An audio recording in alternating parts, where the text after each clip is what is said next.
Get لو تلورارو heesaha u gaarka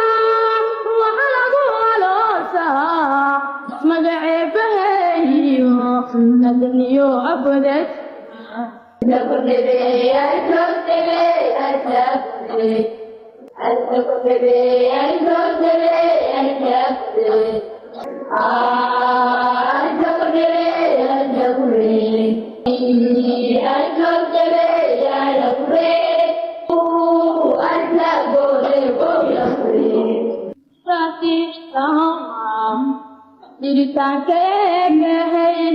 Igman Muhammad Jani Agid Salason Dagadol Bihiyo Ashkulu Awoda Shantatir Islam Jiritan Kebet Igman Muhammad Jani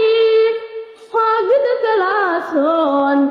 Dagadol Bihiyo Ashkulu